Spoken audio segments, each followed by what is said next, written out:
Hello, Good everyone. Thanks. morning. Good morning. Good morning. Thank you for joining us. My name is Dr. Balanli Akin-Rumby. I'm psychiatrist and founder at Bright Minds MD, a practice serving New Jersey and New York, where we help people with depression and anxiety feel better using fewer medications and wellness practices, including therapy. I'm happy to be joined today by an awesome guest who's an expert in therapy. Surbi Bias, please introduce yourself and what you do. Yes. Hi, everyone. My name is Surbi Vyas, and I'm the founder of Healing Lotus Mental Health. We are a telehealth private practice here in the state of New Jersey, serving clients age 12 and up. So, primarily focusing definitely on the adolescent and young adult population. I do see couples as well, but mostly adolescents, and do want to serve. Mostly in the South Asian population, really bringing the word out about therapy and making sure it's not a taboo anymore in our culture. Awesome. This is great work because I'm Mhm. also from an immigrant culture and I understand so very much the taboo against all things mental health. I think we share that in our Oh, yeah. mutual cultures. And that brings me to what we'll be discussing today, our immigrant parents and their first generation children, and how, for lack of a better word, how they drive each other nuts because there's difficulty communicating as well as Yeah. understanding each other's worlds, and causing parents a lot of anxiety, causing a lot of the adolescents anxiety and a variety of other concerns that then bring them to Right. our doorstep because of these this mismatch. So I'll let you start, Okay. introducing that topic, and for those who are listening.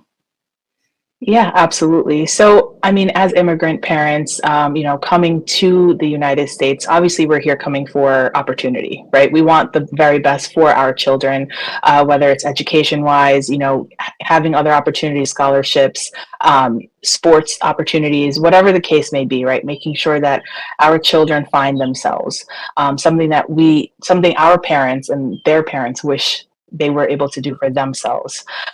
So that being aside, taking the culture into perspective and also integrating into the American culture, it's a big song and dance, right? It's definitely tough. We can say it's Bollywood style, but it is a song and dance. How to navigate that because our children. And I'm first gen, right? So my parents are immigrants. So coming here, I know they want the very best for me, right? But growing up in a public education system here in New Jersey, being a product of the New Jersey education system, there was a lot of balancing that had to happen. And oftentimes, parents and children don't see eye to eye. And how do we kind of bridge that gap? At the same time, making sure that as parents, we are hearing our children, we're hearing what their values are, so listening is a big part of it. Oftentimes in my practice, I will see parents have the whole identity of do as I say, not as I do, or Mm, I'm older, I brought you into this world, you have this opportunity in this country because we took the chance of leaving our homeland, mm, so you do as I say, and that's it. And that often brings the child to shut down, and they don't feel comfortable, or it's really important to be vulnerable before the trust even seeps in the relationship. So if the vulnerability isn't there, um, we have a tough uphill battle, right? So knowing that, okay, as a parent, I may not understand my child, but hey, let me hear them out first. Let me hear what is their perspective and why are they thinking the way they are. And then that's kind of the building blocks where we can grow from, right? So that's totally really the the mhm. crux of, Yes, of, that of what you start to look at when they work with you. So as you were speaking about right, this, I was thinking, what causes this almost different languages between the two generations? Like when we look at it, it almost right. seems like when at least they come to our doorstep, it seems like the immigrant parents and their children, who are the first gen children, almost like they don't speak the same language. What are your thoughts about it as someone who works with this population regularly? Yes. So I do see parents often when are coming into this country or want to raise their kids here, um, they feel as if, and I don't want to brush everyone with the same brush, right? So I really want to see um, where the parents' values lie. And we can't exactly pick and choose what we want our child to be influenced by and not. So it's like, okay, I'm coming to America and I want my child to have the best opportunity academically, socially, right? And then that's it. But there's Mhm. so many more things that overlap. It's such a huge puzzle, and our child is pulled in so many hundreds of different directions daily, right? So if we are solely asking, how are you doing in science, and that's all I care about, that's such like that is like 1% of their day. It's just a speck of dust in everything else that they have seen, that they've observed in that day, that is helping them become the person that they are as an adult, right? These are the little nuances that we kind of that I see parents kind of glance over and not bring value to it. So I think it's important for parents to know that, hey, when if your child is growing up in a different country than themselves, we can't pick and choose what we have our child be influenced by and not. So they're going to see bullying happen, or they may be a victim of bullying, or they may start having feelings for someone in their school more than a friend, right? How do we have Mhm. these conversations? And we can't say, hey, you're a robot. You have to go to school and we Mhm. need these results, and that's it. I don't want to hear Mhm. about all the white noise around you. And that's Mhm. just not fair to the child. And that, circling back, it really helps. I mean, it kind of hurts the child and makes them shut down. And that Absolutely. vulnerability really goes out the window. Absolutely, absolutely. And it highlights, I wanted to highlight, in terms of influencing our children and in terms of, taking seriously our responsibility of raising them, the best way that we often forget is connection with the child. And how can we influence a child we cannot connect with? And as when I was asking you earlier about why do they seem to speak language, the thought that was coming to me also was the immigrant parents. They're different. It's a different value system oftentimes, where they come from. So like we were talking about the DC society and the West African society where I come from, and back Mm-hmm. home, the measure of a successful individual there was someone in, we have the four basic careers, and if you're not one of those, you're a disgrace. Right, right, And right. so the immigrant parents are coming from that value system where the entire measure of who you are these academic accomplishments, into this American society where the values are a bit more robust than that. Of course, American society also values academic accomplishments, but we also value arts, we value culture, we also value engagement in other things that and emotional well-being is very highly emphasized in the American culture as well. And what I see often with the mismatch is that the parent is trying to raise this American child with the values of where they raised, and so the child is feeling like a huge part of their lives are missing, and the parents don't get it, and are not even Mhm. trying to get it because their sole focus is on this usually academic accomplishments. And so it Mhm. affects or causes a fracture in the connection between them. And the more that Mhm. festers, I feel like it gets harder and harder and harder to communicate. And so Yeah. on your end, you're seeing the child and the parents like they're anxious, they're depressed, they have low self-esteem, nobody gets them. On the adult end, I'm seeing the adult who's just feeling like I have failed to instill our culture in my child. Awful, awful, and I'm depressed, and Yeah. it's like such Yeah. a solvable problem, but because also Right. the cultures tend to frown on getting help, no one is reaching out for help until things really just blow out of proportion. I mean, I think more people are becoming more open though, but it seems that Mhm. there's a lot of hesitation in reaching out for help, but also knowing who to reach out for help from. This is just my commentary running on. So, what are you doing now in your work to engage? I know that you focus specifically on the DESI community. How are you reaching out Mhm. in the community to bring the message out and be like, hey, I speak both languages. I can help you guys communicate. Yeah. Yes.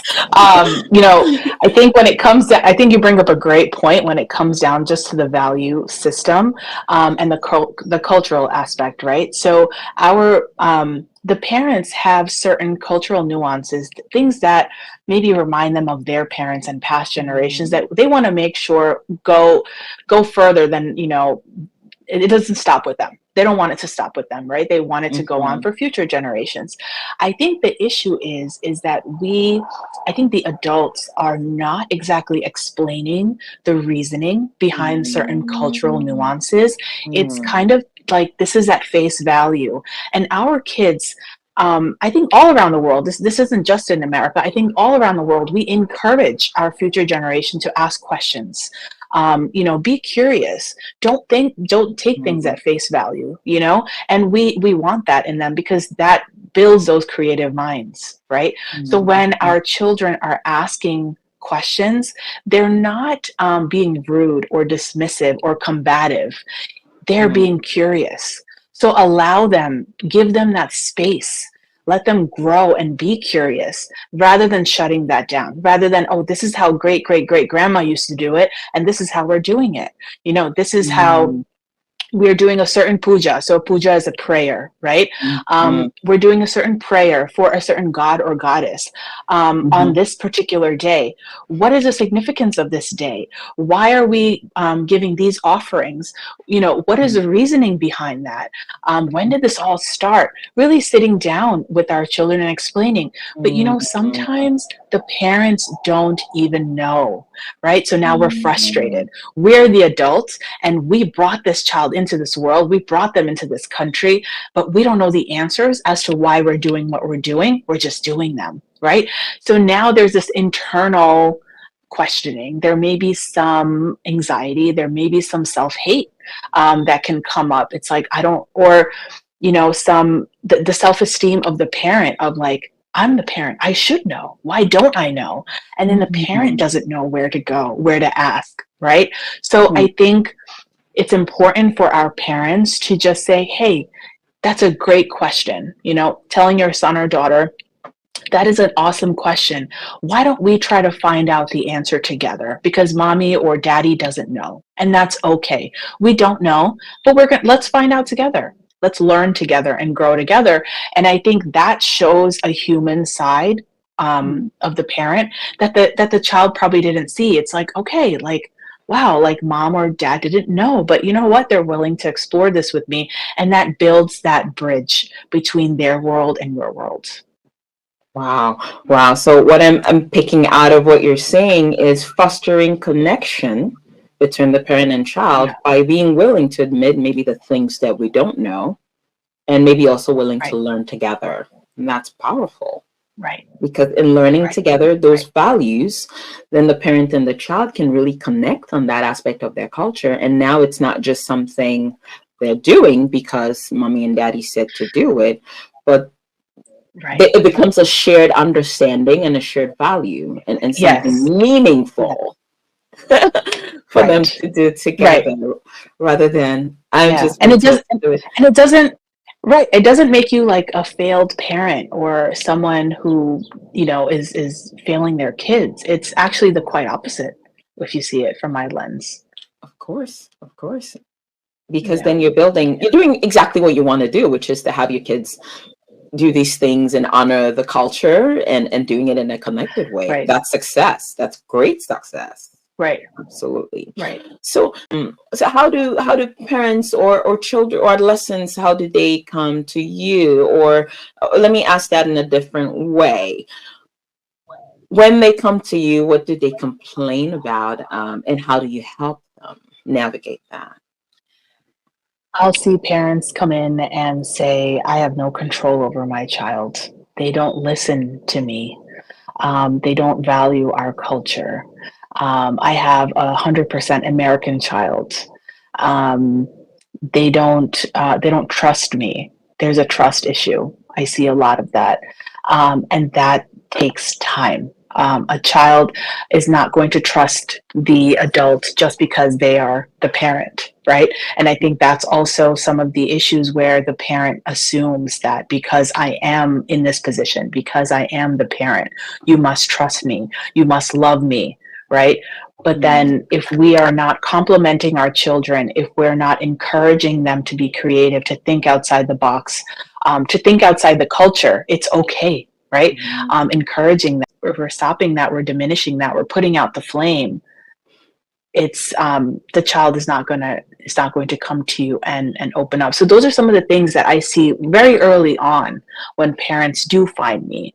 As a former school counselor in a middle school, I dealt with definitely lots of parents and children from all walks of life, right? But when I would see some of the South Asian parents come in, their eyes would light up like, oh my God, you're Indian. Let me tell you. And I'm like, okay, all right, have a seat. Yeah, you can tell me, but I'm your child's counselor. I'm going to make sure that you understand his or her or their perspective, right? I'm going to make sure that you're understanding where they're coming from and why they're thinking the way that they are. And then the more and more I saw that in the school setting, I was like, as a school counselor, I can't spend a 55-minute telehealth session with you. I can't do that here. It's 5 to 10 minutes, solution focused therapy, in and out, right? Okay. That's where I really found that calling, that okay, my services could do even more good outside of the school system. As much as I loved it, I enjoyed every second of it. I loved being in the school system. I love the people that I met. I still have connections with people in the school. But having that one-on-one, really untangling a lot of those misunderstandings is something that I definitely thrive in. I definitely thrive in that. And it's a very well needed service in our immigrant communities, because it's a recurring theme of not being able to connect, not being able to communicate, parents feeling like a failure, getting super worried about it, and not just knowing how to connect. So of course I'm going to ask you, right now in your practice, by the time parents come, I know they're not coming because they're just coming. I imagine that something worse is already happening by the time they agree to come and see you. What are you seeing? Like a kid stops doing poorly in school, not showing up? Like what are the, So there's definitely years, so they just don't want to go to school. So high absence rates. I see kids that are starting to self-harm. They're cutting, and they're being quiet about it. And parents are unable to understand why cutting occurs. What is definitely a cry for help, right? But what parents are not understanding is that the pain, the internal pain, is so high that when a child is cutting, they are actually releasing some of that pain, and they're not feeling that emotional pain or that emotional baggage for those few seconds that they're cutting. And that blows the parents' mind. They're like, what? I never thought of it that way. So understanding why our kids are acting the way that they are, it comes from the academic range, leave me alone in my room, I don't want to talk to anyone. The person who, in family gatherings is disengaged, not talking to the cousins, the aunties, the uncles, saying hi, that I do see a lot of. And in our culture, in the Indian culture, I know this is across a lot of immigrant cultures as well, but we have a saying in Hindi which is plastered everywhere. It's saying log kya kahenge, and that pretty much says, what will the people say? It's about the people. What are the people going to say? What's the society going to say? And I ask, who on earth are these people? Who are we talking about? Because everyone is so focused, hyper-focused and hyper-fixated on their own families, right? It's kind of like you going to the gym in your new workout outfit, and you're like, I wonder what people are thinking about my workout outfit. Meanwhile, they're all sweating, making sure they're doing their workout and getting home tuned into themselves. Right. Right. No one, you know what I mean? So we are so focused on if my child does not excel in X, Y, and Z, what is so and so's aunt's daughter's kid's Mm-hmm. father gonna think? Mm-hmm. And it's like, Mm-hmm. where is this coming from, right? So that's that disconnect where the parents may feel this pressure, this Mm-hmm. unwritten pressure of from society, where the Mm-hmm. child is more like, my emotional well-being is my priority, right? Mm-hmm. So if your emotional well-being is your priority and you're 14, 15, 16 years old, how do we communicate that with a parent who may be very self-indulgent, making sure that their child looks good in front of Makes these them look good. strangers, Absolutely. you So a lot know? of these things that people, parents, immigrant parents, and their first generation children are navigating, and these are some of the things she would help them in understanding and getting a Yeah, handle of as you work with them in the practice. And thank you, because when yeah, when parents get help with that, it overall helps their own mental well-being as well, because oftentimes the right. mental state of the child ultimately impacts that of the children and the family as well. Oh, Thank you very much. So I'm looking at the 100%. time, and we do have Yeah. to wrap up. Do you have any final thoughts that you wanted to share with anybody listening today? Some final thoughts would be just for our community to be open to therapy. It's not a sign of weakness. Therapy is actually a luxury. That's how I phrase it. For us to have a moment to really sit down with our thoughts and really untangle them and understand ourselves and really understand why we act the way we act and where that's coming from and how we can be a better version of ourselves. There's no sign of weakness in that.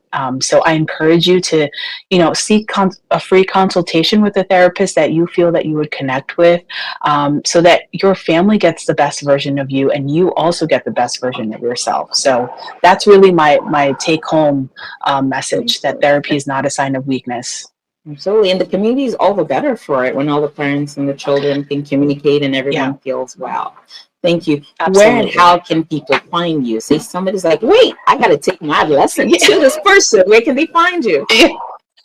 So my website is www.healinglotusmentalhealth.com. On Instagram, it's also at Healing Lotus Mental Health, but there's an underscore between each word. So it's healing underscore lotus underscore. So you get the And gist. we'll try to test that under Yeah. the comments.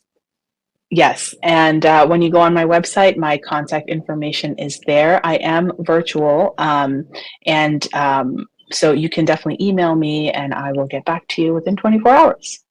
Awesome. Thank you again so very much for taking the time to share with our audience. And for our audience listening, I wanted to say today that none of what you've heard today is medical advice. This is purely for educational purposes to share information with our public. So if anyone has any symptoms or any illnesses that they're working through, I encourage you to reach out to your own clinician, or to schedule an appointment with our awesome guest today. If anyone, any parent, any adults, adolescents have depression, anxiety, ADHD, or any of this comorbid illnesses that show up in some of these situations, you can also reach out to our practice at brightmindsmd.com to schedule an appointment. That is brightmindsmd.com, and we service all of New York and New Jersey virtually as well. Well, thank you so very much again for joining us, and thank you for everyone listening. That will be all for today, and hope to catch you again next time when we have a new guest. Have a wonderful time. Thank Thank you. you.